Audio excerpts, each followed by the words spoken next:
1038, saya akan menjelaskan mengenai penerapan teknologi pada pasien dengan gangguan sistem kardiovaskular. Nah, seperti yang kita ketahui, penyakit kardiovaskular masih menjadi salah satu penyakit yang menjadi ancaman kesehatan di dunia dan merupakan penyakit nomor 1 yang menjadi penyebab utama kematian juga di seluruh dunia.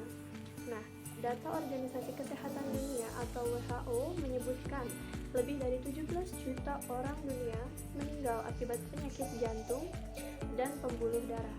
Sementara berdasarkan data riset kesehatan dasar atau Riskesdas tahun 2018, angka kejadian penyakit jantung dan pembuluh darah semakin meningkat dari tahun ke tahun. Setidaknya 15 dari 1.000 orang atau saat ini terdapat 4,2 juta orang yang menderita penyakit jantung.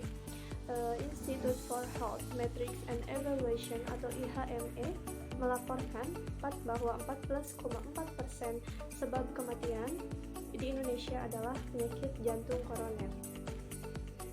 Baik, seperti yang kita ketahui, penyebab dari jantung koroner ini itu adalah penyempitan pembuluh darah di arteri koroner. Pembuluh darah koroner itu ialah pembuluh darah yang memperdarahi jantung kita, yang juga dimana yang seperti yang kita ketahui, jantung itu kerjanya tanpa henti setiap saat tanpa istirahat.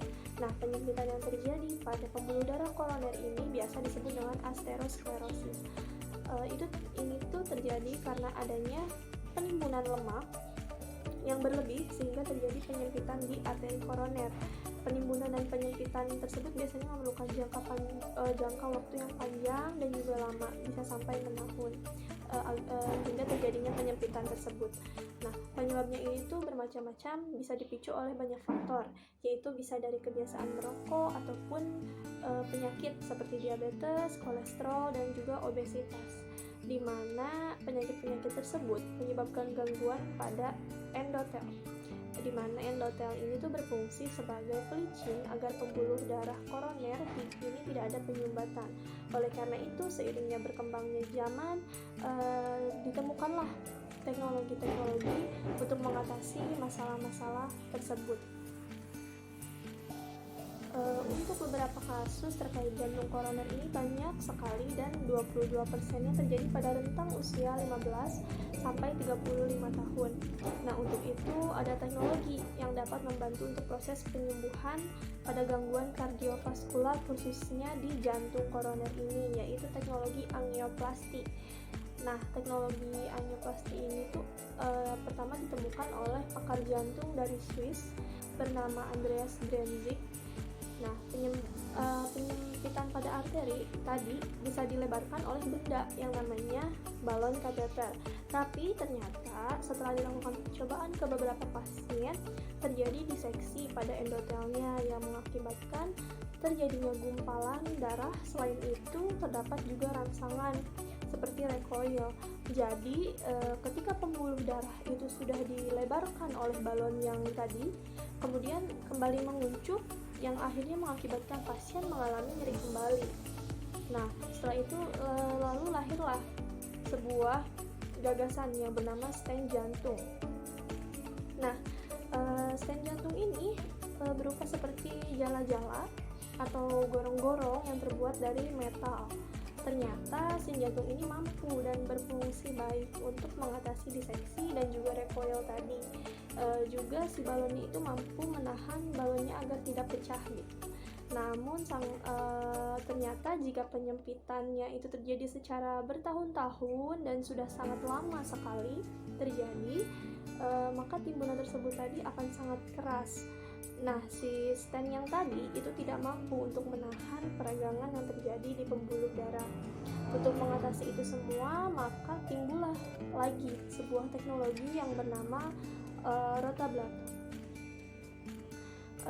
Nah, rotablator ini itu seperti alat bor ya, yang ujungnya sangat runcing yang terbuat dari berlian, di mana alat ini bisa mengikis sumbatan-sumbatan yang ada di arteri yang ada di pembuluh darah koroner.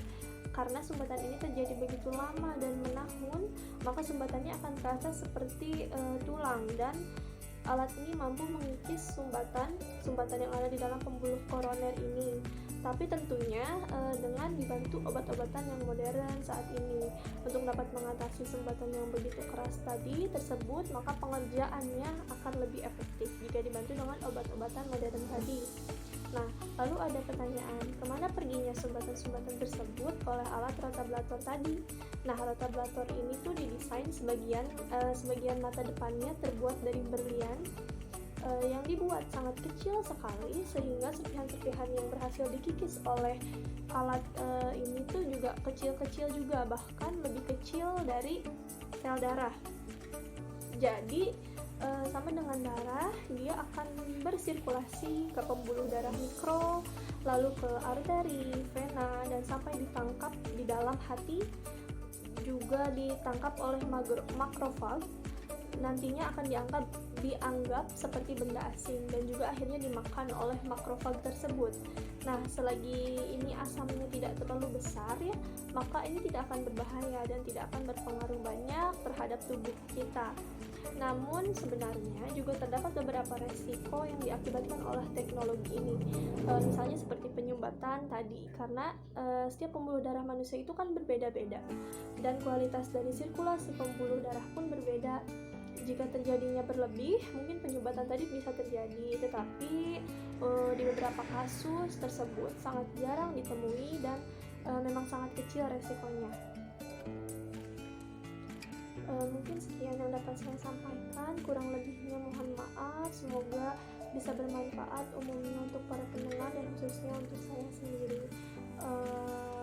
Wabillahi taufiq wal hidayah. Wassalamualaikum warahmatullahi wabarakatuh.